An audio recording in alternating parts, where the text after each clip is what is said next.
اب اسی ماحول میں ابو جہل ہے، ابو لہب ہے اور ایسے دیگر لوگ ہیں، اور اسی ماحول میں، اسی شہر میں، اسی آبادی میں جناب سیدنا بلال ہے، اسی ماحول میں جناب سیدنا عمر بن الخطاب ہے، جناب سیدنا ابو بکر صدیق امیر المومنین رضی اللہ تعالیٰ عنہ جیسے لوگ ہیں کہ جب بھی فیصلہ کرتے ہیں، جب بھی کوئی ذہن میں خیال آتا ہے رسالت امام علیہ السلام کے بارے میں، تو اپنی عقل سے نہیں کرتے، بلکہ وہ بصیرت اور وہ نظر جو رب العالمین کائنات کا رب اپنے محبوب رسول کے بارے میں اختیار فرماتا ہے۔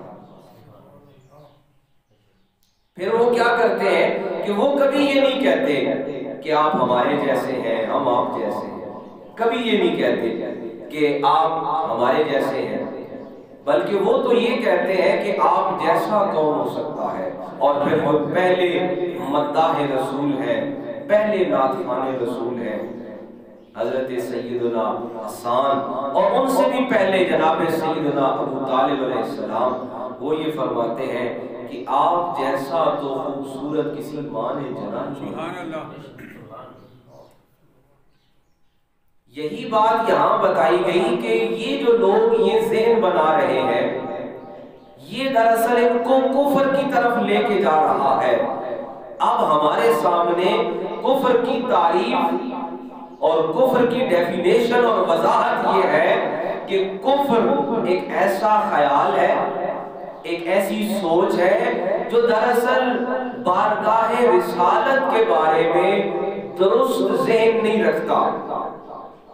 اچھا، وہ یہ کہتے ہیں کہ الہ کوئی نہ کوئی ہے۔ اب خدا کے بارے میں یا الہ کے بارے میں یا اللہ کے بارے میں تو مشرکین مکہ بھی یقین رکھتے تھے کہ بیت اللہ کا بنانے والا، اس کعبۃ اللہ کا بنانے والا رب ہے، یہ ان کا بھی یقین تھا، لیکن اس کے ساتھ بت پرستی بھی جاری تھی۔ یہاں جو نصارہ کا ذکر ہو رہا ہے کہ وہ یہ کہتے ہیں کہ تین اللہ ہے، تین الہ ہے۔ اب اس میں بھی وہ تین میں بھی ایک اس ان دیکھے خدا کو شامل کرتے ہیں جو نظر نہیں آتا، اس اللہ کو شامل کرتے ہیں۔ رب فرما رہا ہے کہ وَمَا مِنْ إِلَٰهٍ إِلَّا إِلَٰهٌ وَاحِدٌ، ذات واحد ایک ہی ہے، اس کی کوئی وضاحت، کوئی ڈیفینیشن نہیں ہو سکتی کہ وہ تین میں ہے، یہ دو اس کی طرح ہے، یا وہ کسی میں عکس ہے۔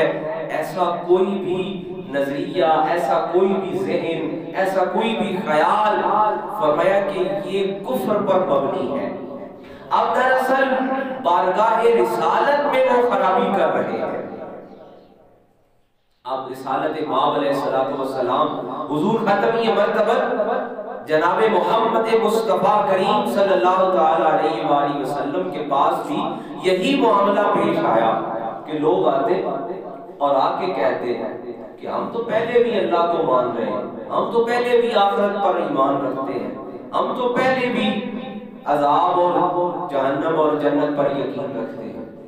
درمیان سے معاملہ سکپ کون سا ہو رہا ہے، چھوڑ کون سا رہے ہیں؟ وہی معاملہ کہ امام الانبیاء، خاتم الانبیاء جناب محمد مصطفیٰ صلی اللہ تعالی علیہ وآلہ وسلم، وہ آ کے کہتے ہیں ہماری شرط یہ ہے کہ ہماری سرداری کو خطرہ ہے، ہمارے کاروبار کو خطرہ ہے، ہماری تجارت کو خطرہ ہے، ہم ایسے کرتے ہیں کہ ہم آپ کو بھی مان لیتے ہیں اور ساتھ یہ بھی رکھتے ہیں۔ آج کل لوگ کہتے ہیں نا وہ جی ہم نے ملا کے رکھا ہوا ہے، یہ ملا کے رکھا ہوا عقائد میں نہیں رکھا جا سکتا۔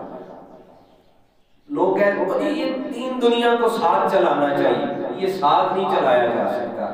یہی ابو جہل اور ابو لہب بھی کہہ رہے تھے کہ ہمارا کاروبار خراب ہو رہا ہے۔ یہ جو غزوہ بدر کی بنیاد بنی نا، یہ بھی یہی بنا۔ وہ کہتے ہیں کہ ہمارا تجارت کا خراب ہو رہا ہے، آج لوگ یہی کہتے ہیں ہمارا کاروبار صحیح ہونا چاہیے، اور یہ ہم نے دین دنیا دونوں رکھے ہوئے ہیں۔ اس کا مطلب ہوتا ہے کہ ہم سود بھی کھا رہے ہیں، ساتھ نماز بھی پڑھ رہے ہیں۔ اس کا مطلب یہ ہوتا ہے کہ ہم کرپشن بھی کر رہے ہیں اور ساتھ تسبیح اور ذکر اور تلاوت بھی کر رہے ہیں۔ اور پھر بڑے فخر سے ہم بتاتے ہیں وہ جی ہم نے دین دنیا کو ساتھ چلایا ہوا ہے. یہ دین دنیا کو ساتھ چلانے کا معاملہ ابو جہل اور ابو لہب بھی کہہ رہے ہیں. اور رب فرماتا ہے کہ یہ نہیں ہو سکتا. کافۃ للناس کہ لوگوں کو بتا دو کہ دین اسلام میں پورے داخل ہونا ہے. پھر یہ نہیں کہ کاروبار تمہاری مرضی کا، نماز اللہ کے رسول کی مرضی کی، اذان جو ہے وہ محمد رسول اللہ صلی اللہ علیہ وآلہ وسلم کی مرضی کی، اور کاروبار اور لین دین جو ہے وہ تمہاری اپنی مرضی کا. ابو جہل اور ابو لہب بھی یہی کہہ رہے تھے کہ دیکھیں بھائی آپ ہمارے بھتیجے ہیں. اچھا پہلا جو ان کا خرابی تھی وہ یہ تھی کہ وہ محمد رسول اللہ صلی اللہ علیہ وآلہ وسلم کو یہی کہہ رہے تھے کہ یہ ہمارے مرحوم بھائی کا بیٹا ہے، ہمارا یتیم بھتیجا ہی ہے نا جی، چلو بھائی اس کے ساتھ لین دین کر لیتے ہیں، اس کے ساتھ ہم معاملات طے کر لیتے ہیں کہ کچھ تمہاری باتیں مان لیتے ہیں کچھ ہماری مان لیتے ہیں.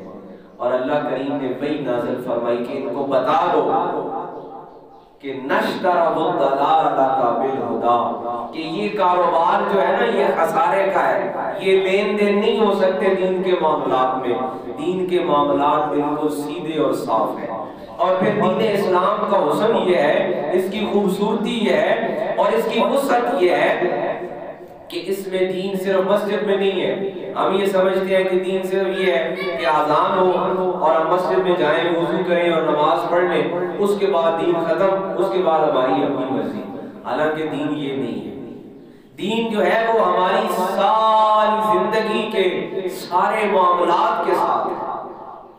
فرمایا کہ یہ جو لوگ یہ کہتے ہیں کہ ہم ساتھ ملا کے، اب وہ بھی کیا کر رہے ہیں کہ ایک الہ وہ جو ذات واحد ہے اور دو الہ ان کی مرضی کے، چلے بھئی ان کو ملا لیتے ہیں. وہ کہتے ہیں بھئی ہم بھی تو مان رہے ہیں نا ایک اللہ کو. فرمایا کہ یہ نہیں ہو سکتا. وَمَا مِنْ إِلَٰهٍ، ایک الہ تمہاری مرضی کا ہو اور ایک الہ جو ہے الہ واحد ہو، یہ ملا کے نہیں ہو سکتا. اسی لیے دین اسلام نے، قرآن مجید نے بار بار ہمیں یہی کہا کہ یہ دین کے ساتھ لین دین، دین کے ساتھ معاملات طے کرنا کہ بھئی چلے بھئی کچھ باتیں ہم اللہ کے رسول کی مان لیتے ہیں، کچھ اپنی مرضی کی مان لیتے ہیں، کاروبار ہماری مرضی کا، نماز اللہ کے رسول کی مرضی کی، دنیا میں لین دین رشتہ داری برادری تعلق وہ ہماری مرضی کا.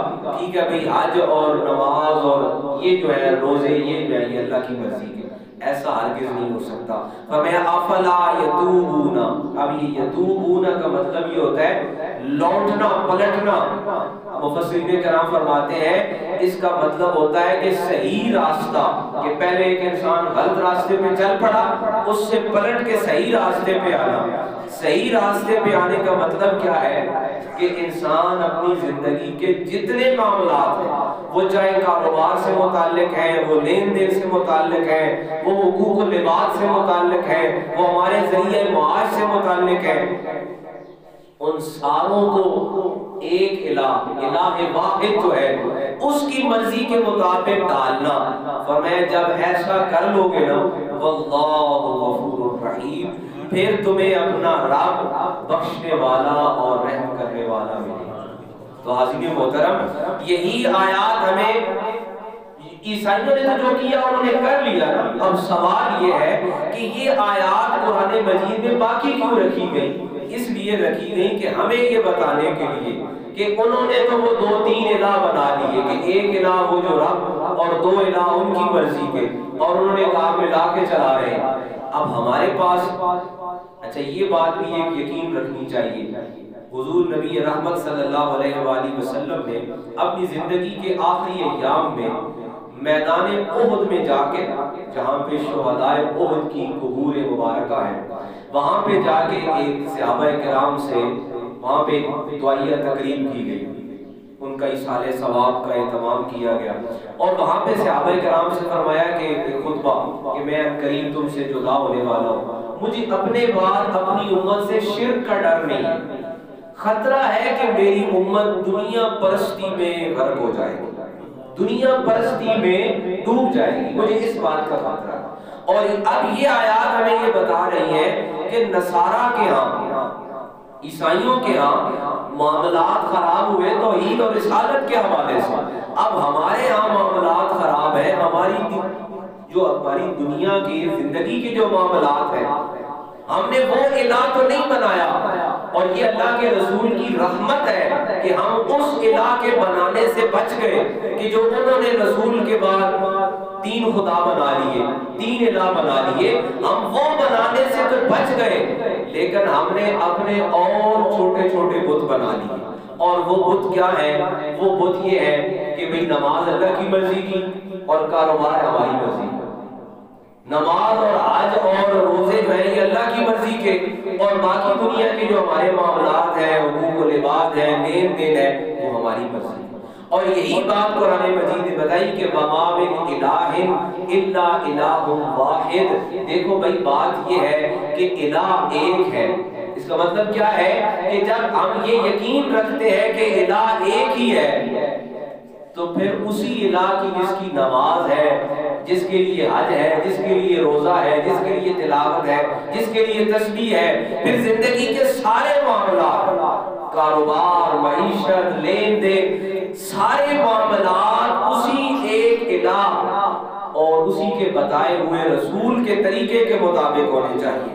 اور فرمایا کہ جب تم یہ اختیار کر لو گے تو تم دیکھو گے واللہ غفور الرحیم، کہ اللہ بہت زیادہ رحم کرنے والا اور بخشنے والا۔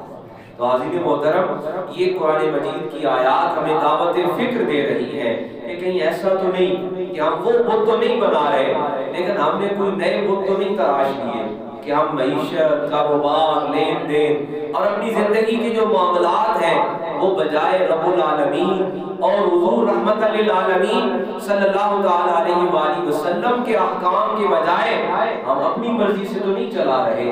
قرآن مجید کی یہ آیات ہمیں یہی دعوت فکر دے رہی ہے کہ ہمیں اپنی زندگی کے جتنے معاملات ہیں ان سب کو الہ واحد کے حکم کے مطابق ڈھالنا ہے۔